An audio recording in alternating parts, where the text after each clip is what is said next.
So anyway, we're just laughing at the thumbnail. It looked beautiful. So we got out of Wish Upon. We're at Parkway right now, which is the same. This was not playing at Showplace 12, the theater that we usually go to. First of all, hi everyone in the chat. For everyone later, subscribe to us at youtube.com/thecinemasnob or follow us on Twitter at thecinemasnob. We typically give a rough estimate of around when the live screening will be, because we never know how many trailers are in front of this, but or how many times a movie might break down, or how long we're gonna be shooting the shit outside the theater whenever the movie's done. It's like, oh shit, we're doing this live tonight. Oh fuck. Man, this is playing at Parkway. This is the same theater we saw the Bye Bye Man in, and so we were texting earlier, and I was like, this might be a Bye Bye Man experience. I was really hoping it was. Well, because now, if you haven't seen the Bye Bye Man review, most of it is us talking. It's the only thing that made that movie memorable, because it was a packed house, because it was the only screen that the movie was playing in, and this was on a Friday the 13th. It was a packed house. I was trying to remember why the fuck it was so busy. Because it was the only screen. It was the only screen it was playing on. While Wish Upon is at Parkway, it's not the only screen it's on in Springfield. So the audience for the Bye Bye Man was they were like pre-teens, and they would shit their pants at the sight of a full moon. Not because the moon's full, but because they don't know what the moon is. Like, that was the audience for the Bye Bye Man. Yeah, they reacted to, like, it's like, oh, it's a jump scare. Ah! Like, but then it'd be like, oh, it's just like a transition to another scene. Ah! I'm like, no, that was somebody getting in their car and then it cuts to them driving. Like, that's not a surprising thing. Yeah. Like, that's just a cut. That's just what a cut is. Like, that wasn't even a jump scare. That was just dialogue. It was just words coming out of somebody's mouth.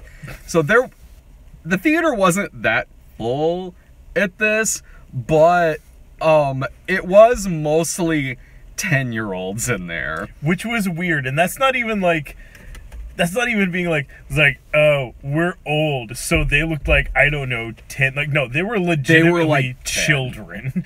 They were like 10 in that theater, and they were all, so we were sitting like, who the fuck let them all in? They are age appropriate for this movie, honestly. Like, this movie's made for 10-year-olds. So, but they were mostly by 10-year-olds. Everyone else in this theater was sitting in the back. Like, we were sitting closest to this screen, and we were sitting in the middle. Yeah, it's like when you go to see a movie and, like, the only other people there are, like, 3 people who are in their 80s. Every religious movie we've gone to go see. Pretty much. That's the case. Where I was sitting the closest, but again, we're in the middle. But or like when Irving and I went to go see Hillary's America. Yeah. It was like the last like 4 rows were packed. And then it was just nothing, so we sat towards the front so that if we had to snicker, they wouldn't hear us. There was, luckily with this though, like, it was a different set of young people in the audience for this. It wasn't like, yeah, they were young, but they weren't jumping at the sight of their own shadow. Like, they were laughing their ass off at this movie. They were here for the same reason we were. To shoot a YouTube video. Yes. Oh yeah, there's a row of cars right here. Everyone live streaming. It's a race. Let's see who gets done first. It ain't gonna be us. So it was a theater, like, the audience here absolutely gave me hope for the future. Because this was the most number of people that have been in a theater, and I still felt completely comfortable talking in a carrying everyone voice. Else was. Everyone else was laughing their ass off. But yeah, it wasn't like it was distracting. Like, no. Like, they were having conversations like, you hear that kid? That guy, like, he's got something. He's got something. That kid's gonna go somewhere. It makes sense because this movie is a fucking comedy. Oh, yes. This is don't let the trailers fool you on this. This is one of the funniest bad horror movies I've seen in fucking years. If this had came out in like 1984, I don't think a single thing about it would be different except for cell phones. It would be like the devil's gift. It'd be a monkey's wishing to the monkey. This movie is fucking ridiculous. And I am so glad we were there. This is one of the best times I've had in a bad horror movie since I don't fucking know when. Like, honestly, I don't know. Like, as a bad horror movie, like, we had way more of a blast than this than we had when we were cackling through the gallows a couple of years ago. This may be the most fun I've had in a bad horror movie since The Apparition. Oh, yeah. Well, and like with the gallows, like, that one was just inept the entire time. Whereas, like, this, like, it's almost like they were in on the joke, too. Because, like, it kind of feels that way. Because it has a real feel towards stuff like, well, I mean, the main comparison you're going to see to this is either Wishmaster, The Box, or Final Destination. And it is all of those things. Sometimes this movie is Final Destination. Sometimes it's Wishmaster and the monkey's paw. Like, it is all of those things together with a catty high school movie. This is and also Mean Girls is happening. Yeah, and Mean Girls. This is what would happen if R.L. Stine wrote a Goosebumps and he was shit-faced drunk. It honestly, it had a real feeling towards it. Like, okay, so like back in the day, there was the Twilight Zone, the movie. Mm-hmm. And there was one of the segments to it that they felt was strong enough to stand on its own, so they made it a separate movie. Yeah. What was it? Miracle Mile? Okay. The one with shit, I forget. Doesn't matter. Good movie. Mm-hmm. Definitely a Twilight Zone thing, but they separated the chat to see if it pops up. they separated it out so it could be its own thing. Mm-hmm. And yeah, okay, say it. Miracle Okay. Mile, that's great. Yeah, it had the doctor from ER with the glasses, Goose from Top Gun. Oh, Anthony Edwards. Anthony Edwards, thank you. Yeah.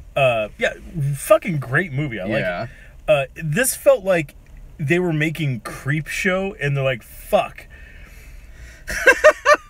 We need like 20 more minutes to tell this one, and they're like, just make it its own movie. Yeah, do it 30 years later. Dude, yeah, if the Creep Show that you're talking about was Creep Show 3, like this is the one that's too good. The good one. Yeah, the best one. Not those other two. Ugh. This is like cockroaches my ass. An hour and a half long. Like, it's like, oh man, they like ABCs of Death 3. They get to W, and it's just an hour and a half. This movie is a perfect length. It's 89 minutes long. It uses every single one of its 89 minutes. This movie, like, if you've seen the trailer for this movie, and this movie's called Wish Upon because, again, The Box and Wishmaster were already taken. It's about Wishbox? No, that's not gonna work. It's the girl from who was the daughter in White House Down. She happens upon a wish box, and then she wishes upon it. Yes, as you do. I like that so that's this girl's life when she was a kid, and she sees her mom hang herself, and then it jumps years later, and her bicycle is still in the lawn from when she left it as a kid. I didn't know exactly until about like halfway through the movie. Her dad mentions like, it's like, that was 12 years ago. I'm like, no one's moved that bike in 12 years? And then have you just been mowing the lawn around it? But it wasn't like overgrown next to it. I'm like, did you go back around and like weed eat, just like grab the weed eater and just knock down the grass around it to make sure that you could still find it? Which is weird because the teenage version of this girl is riding a bike. Yeah. She just didn't want to use that one ever again. Just not that one. And her dad is... It took me halfway into this movie before I realized her dad was Ryan Phillippe.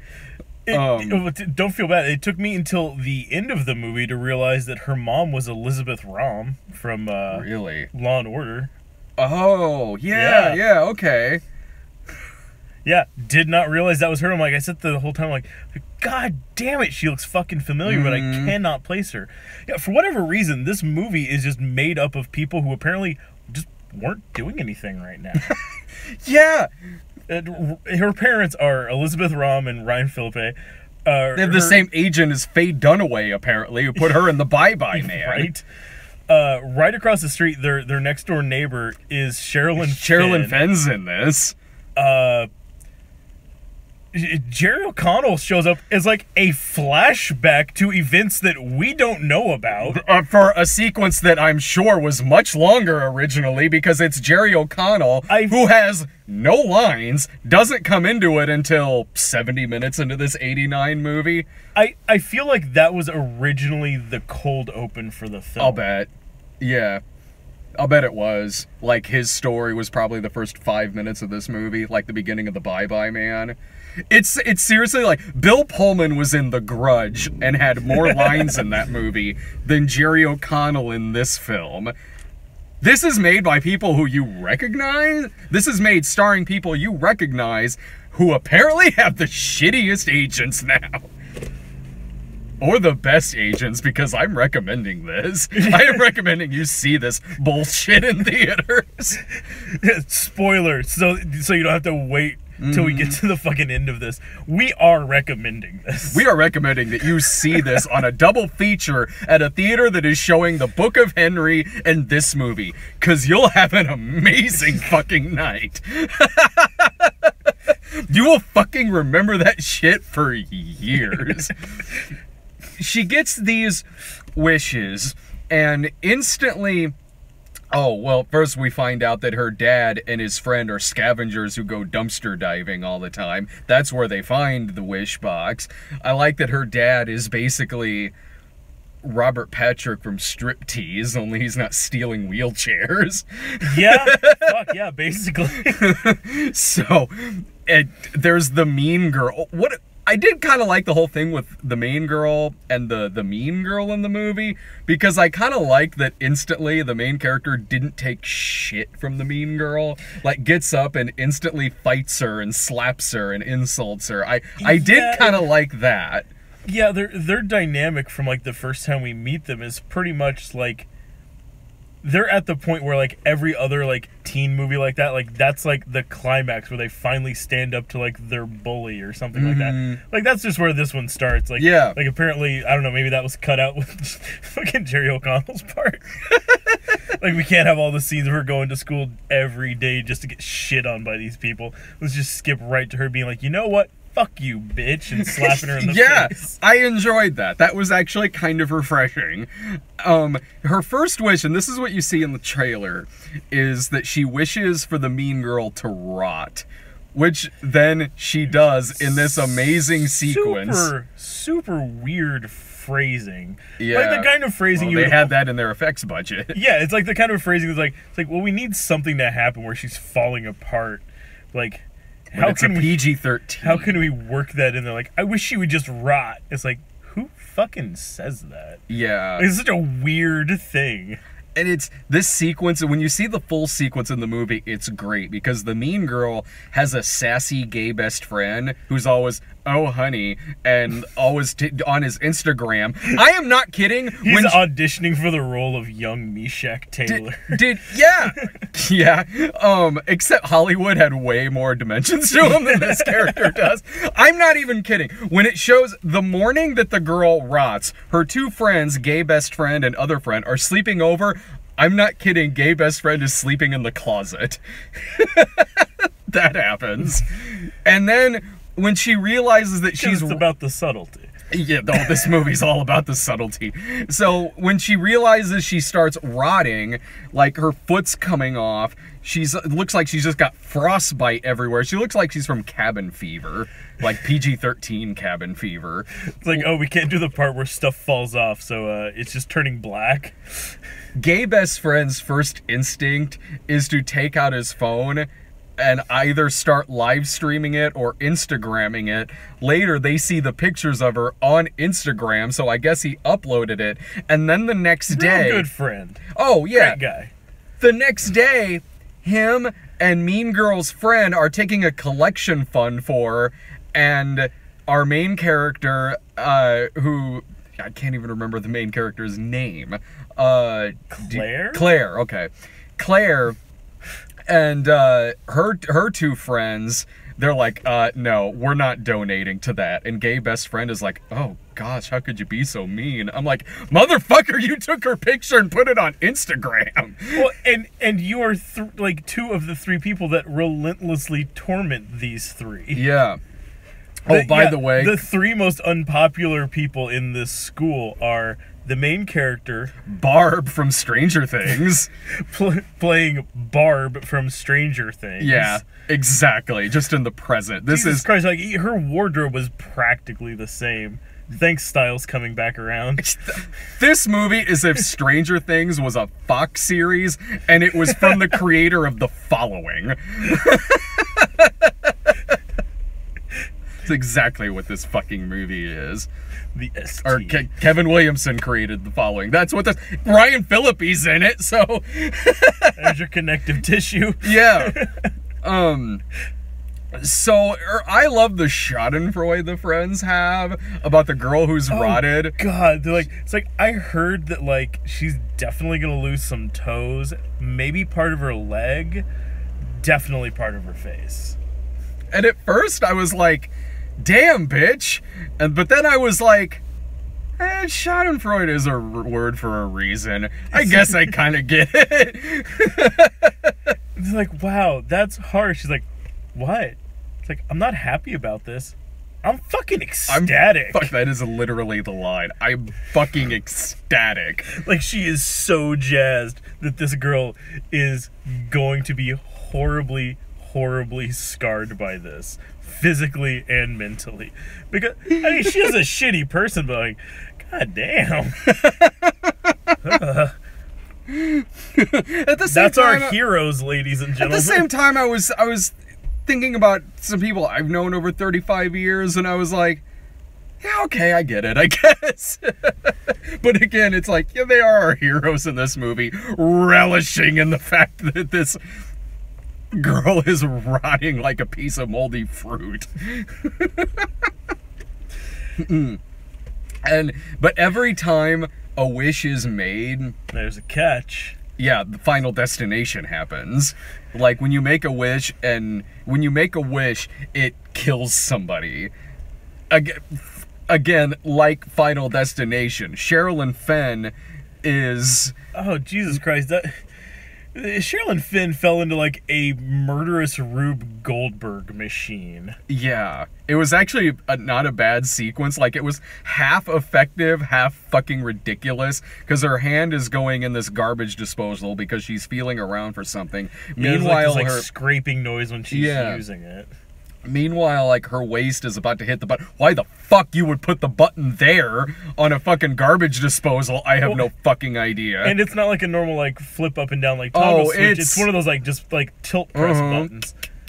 Like that. And it's like, because you want it to be super easy to accidentally turn that on when you're standing in front of it. That was kind of an effective sequence, but then when her ponytail gets caught into it, and she might as well be angling it to where it's going to directly fall into the garbage disposal. It's ridiculous. Well, and at the same time that she's fucking around with the garbage disposal and everybody in the audience is like, oh, don't do it. Get your hand out.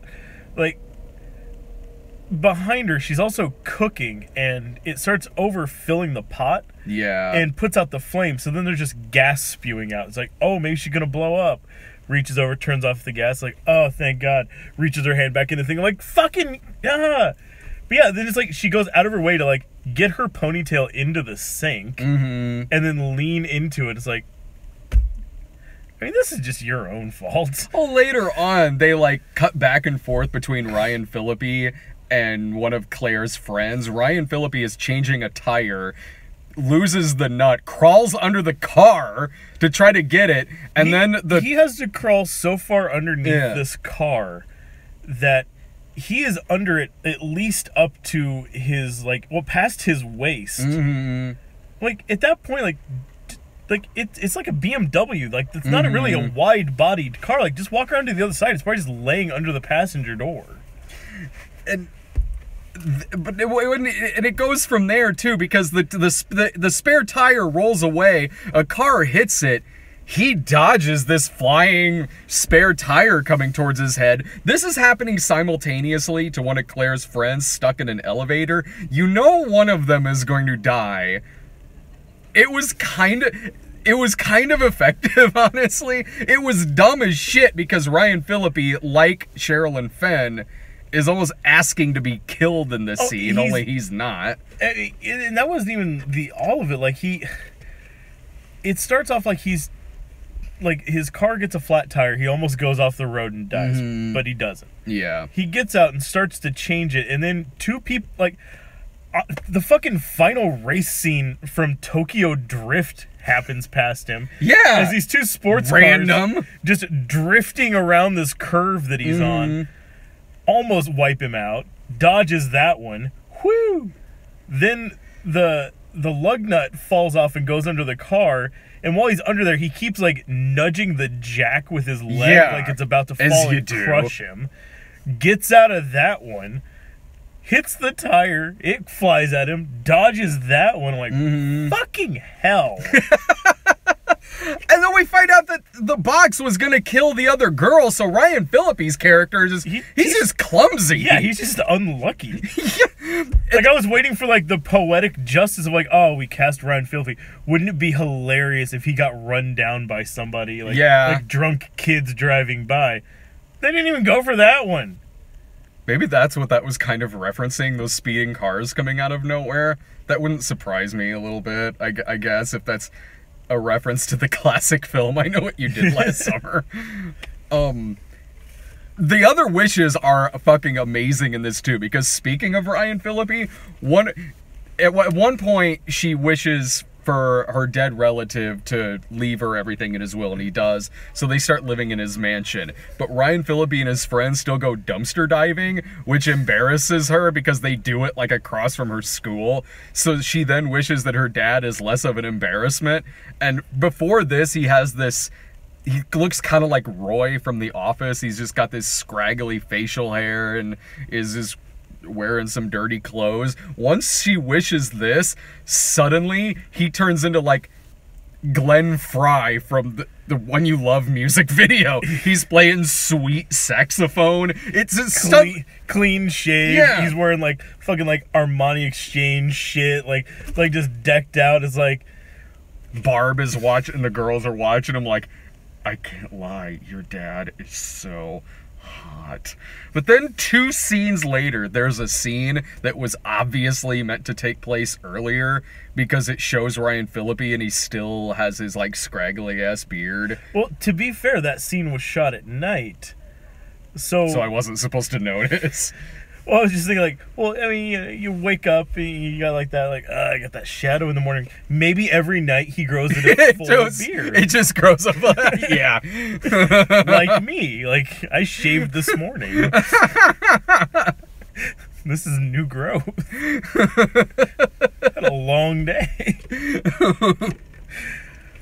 Or maybe that's what it was. But, like, all of her wishes are just the pettiest shit. And I kind of, in a way, I enjoy that as a teenage girl who suddenly finds herself with the ability to wish for anything with, to her best knowledge for part of it, no repercussions whatsoever. Mm-hmm.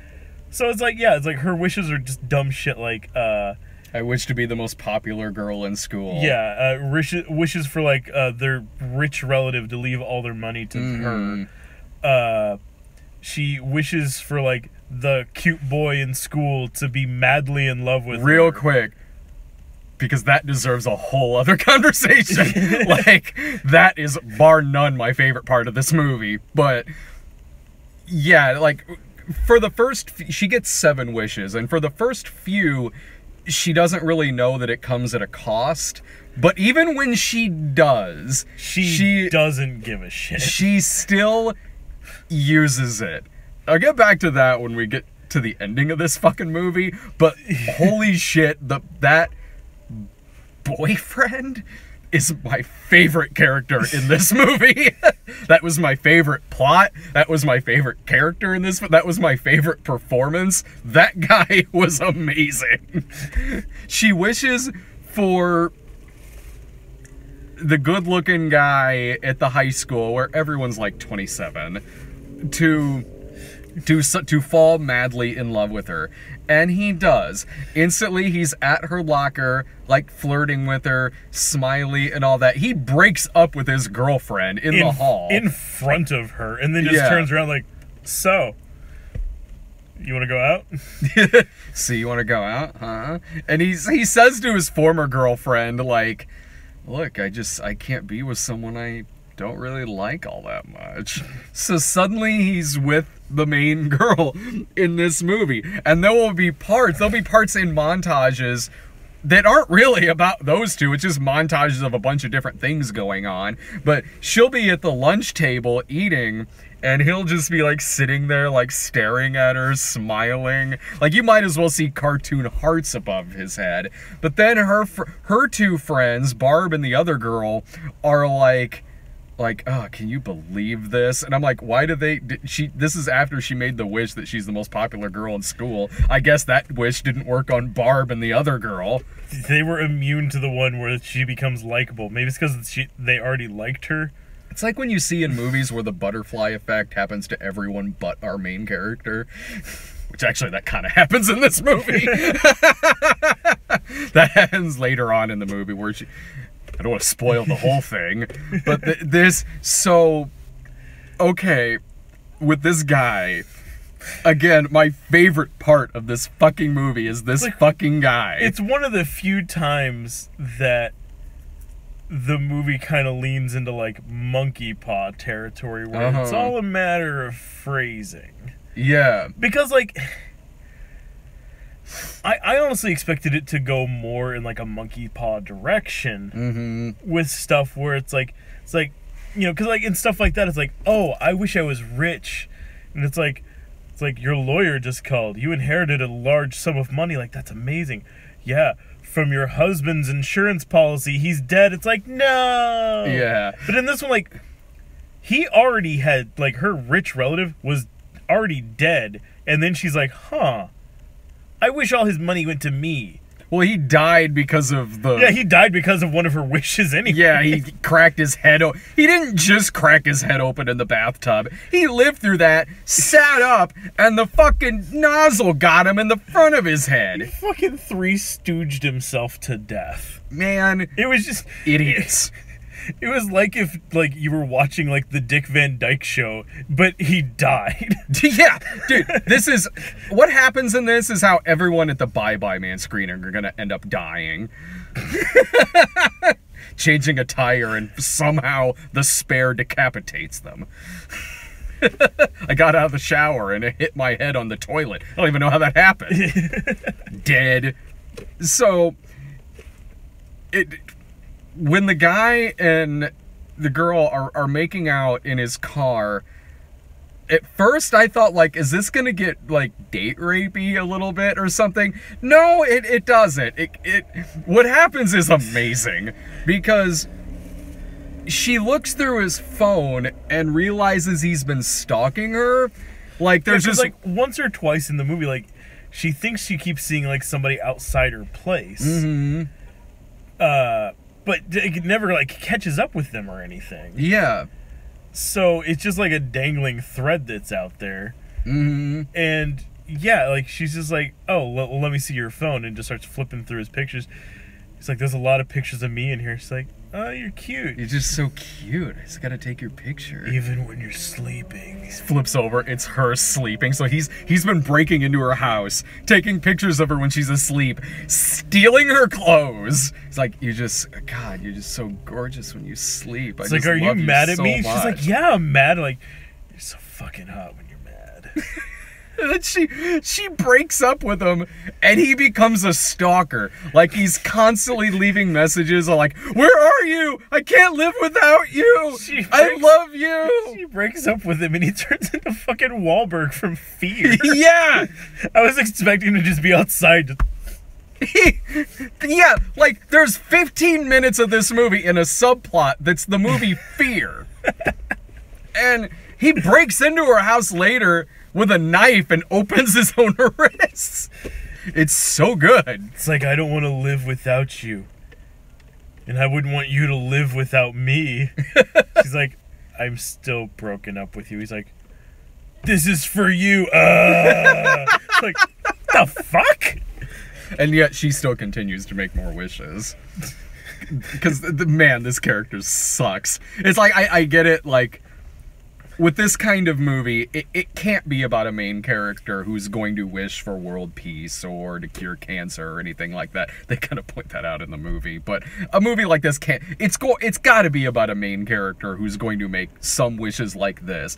But it does get to a point when it's like, stop!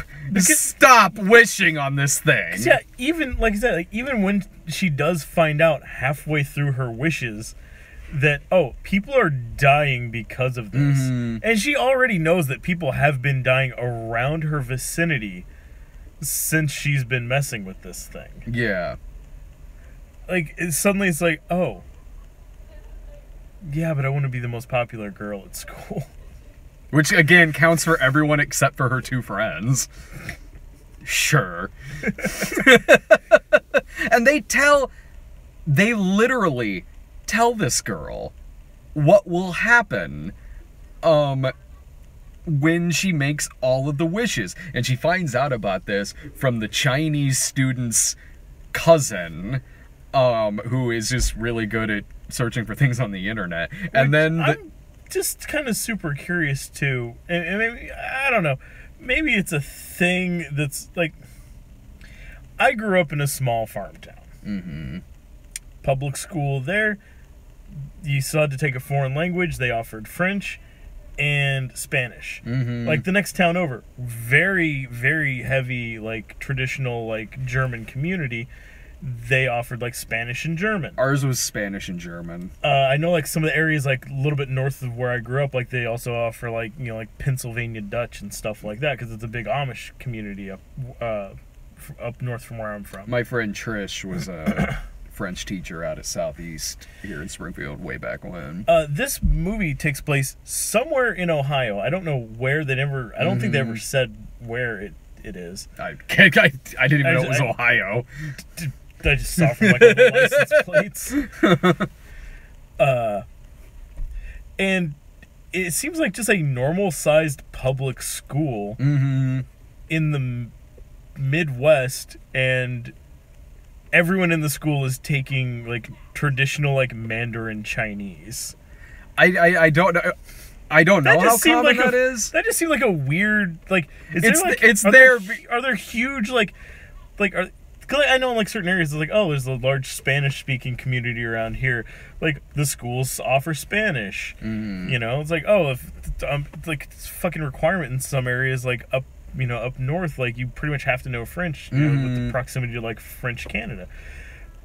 It's sections of, like, Ohio where it's like, oh, it's like 50-50, like, you know, American or, you know, like, Chinese, and this is the big enough thing that they're just offering Chinese classes at the small ass school. Well, I mean, it's there in the movie because the wish box is from it's China. Like if it was from France, it would be a French class. If it were, you know, like it. That's why they're in this class. But it made it seem like such an odd thing. And you know what? If this movie was set in, like, New York City, I would have had no fucking problem with that. Or if this was set in, like, Los Angeles or something, you know, a big city where you expect a lot like that, I would have no fucking problem with that.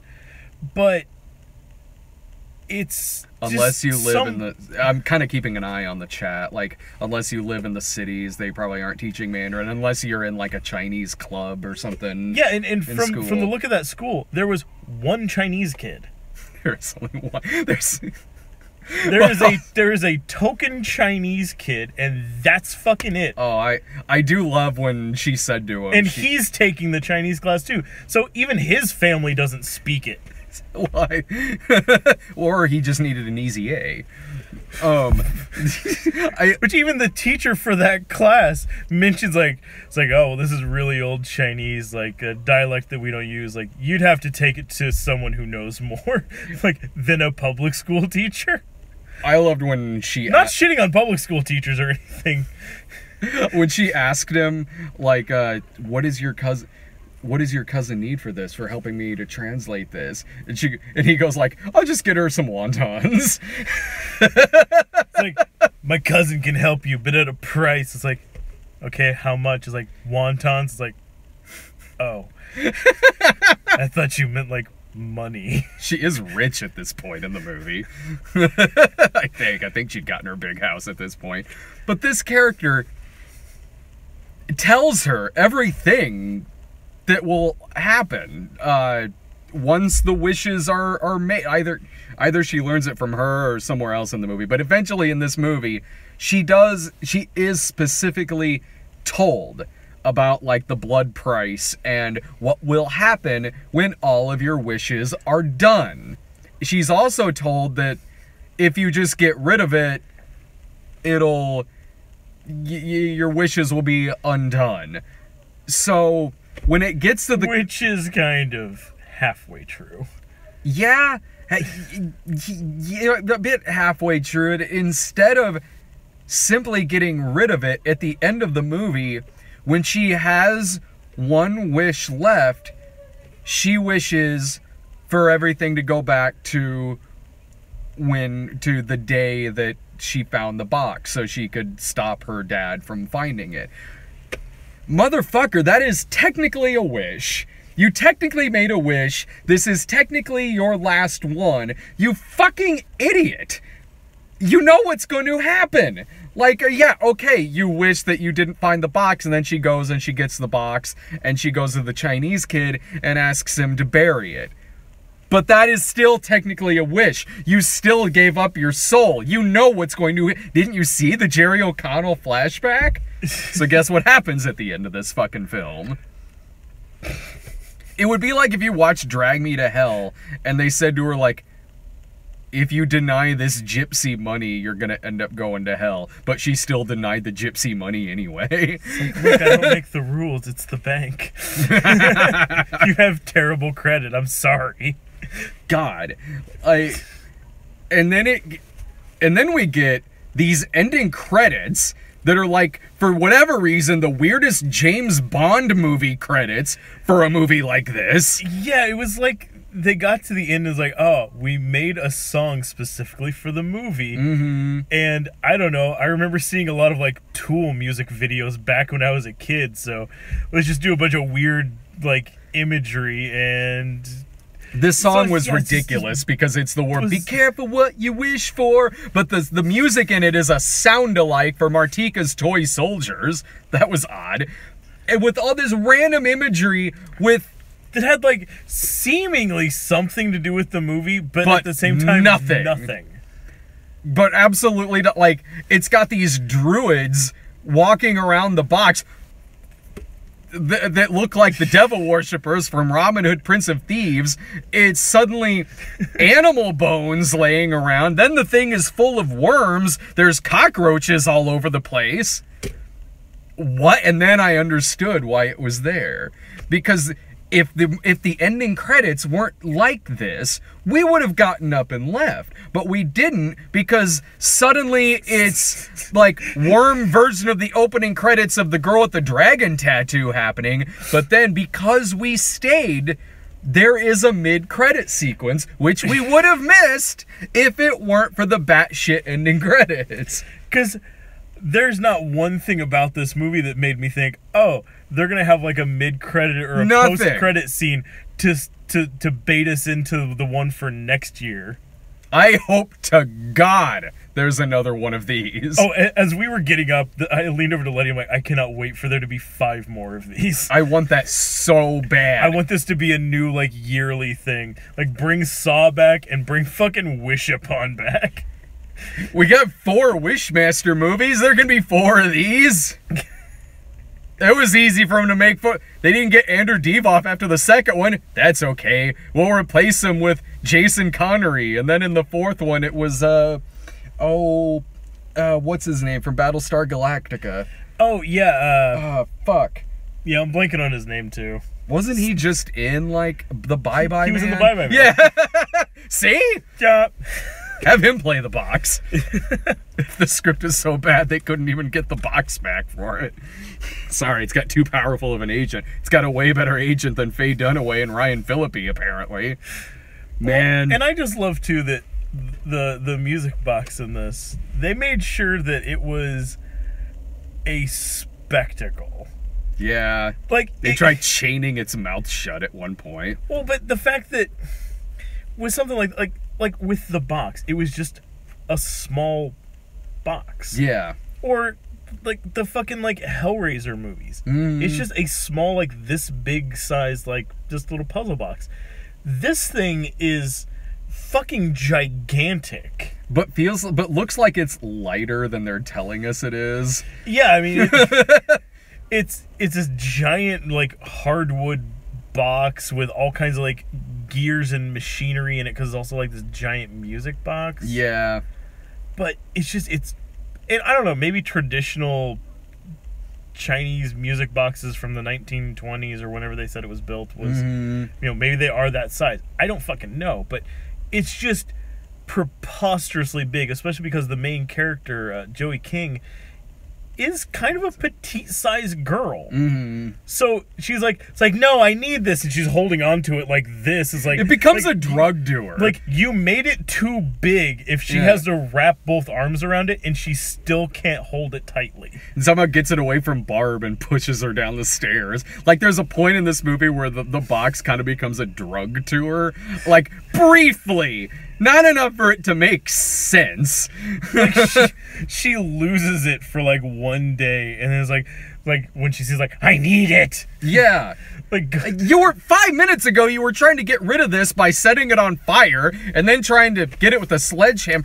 Just bury it. Just bury the thing. They have a montage of them trying to destroy the box, which is literally them trying two things halfway and giving up. Not even it's not like it's this sort of thing like it's like they're sitting there like hit it with a car, drop it off a building. Like, no, it's they put it in like just the fireplace in her living room and they just watch it not burning for like 30 seconds, and then they hit it like a time or so with like a hammer. Like, I give up.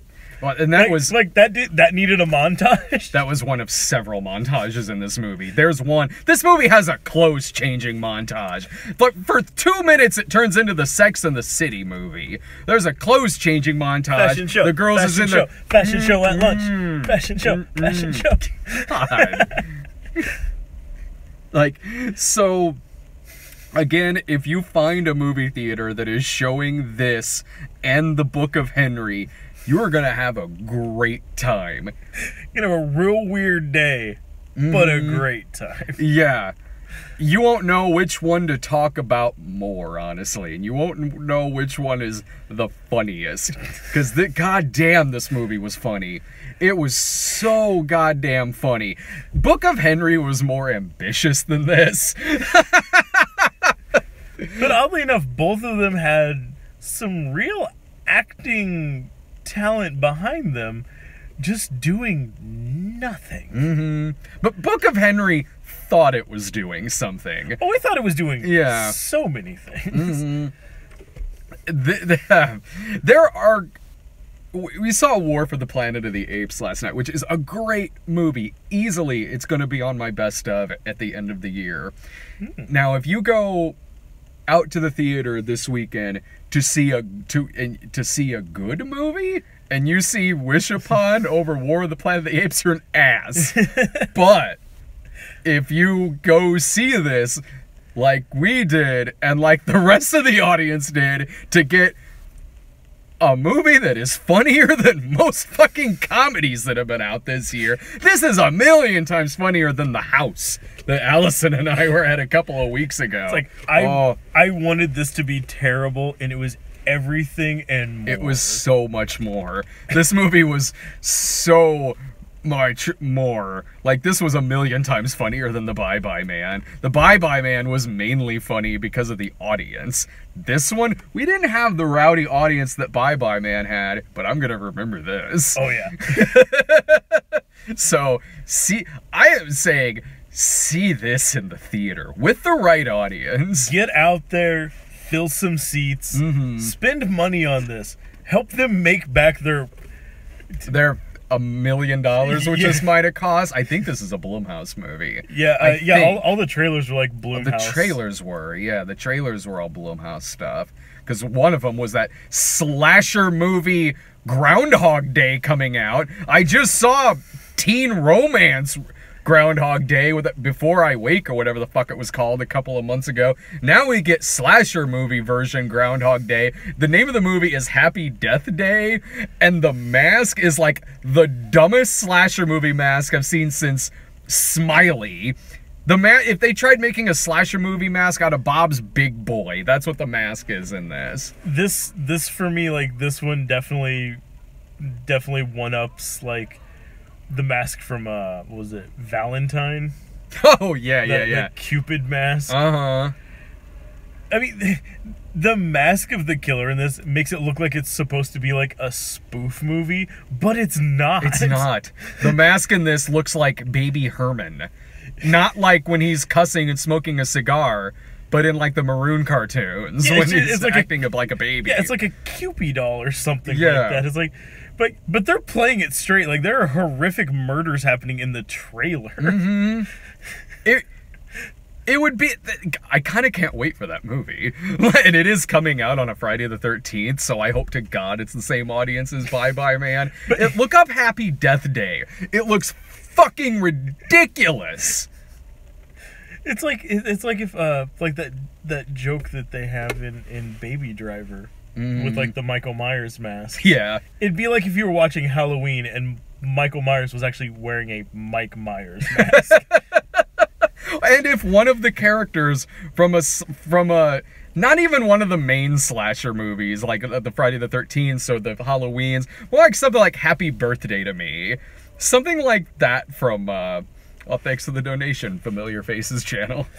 It was slow enough that time that I can actually read the name on it, the chat. It'd be like if a victim from the movie Happy Birthday to Me also had the Groundhog Day curse. That's what Happy Death Day is. I kind of can't wait. It's like, oh man. It's like the sequel to Edge of Tomorrow is looking so good. Yeah.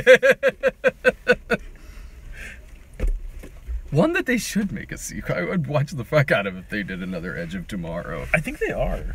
Oh, good. I think it was like a worldwide hit. Like, I think it was like modest here in the States, but it like most Tom Cruise movies, it's gonna, no matter what it does here in the States, it's going to, like, The Mummy didn't do well here, but set like a record in China or something like that for Tom Cruise movies, I think. I don't know. Yeah, oh god, I would watch it. I did find out, like, Top Gun 2 is getting made, and it's due to... That's actually a real thing? Yeah, and it's getting made by the dude who did... Joseph Kosinski, I think, the guy who did Oblivion and Tron Legacy. So, like, okay, I'm excited. I'd be excited anyway for a Tom Cruise 2, but I like that guy. I really like that director. Yeah, no, Oblivion was fantastic. Oh, yeah. So, yeah, fuck it, I'm in. Yeah, I'm totally in.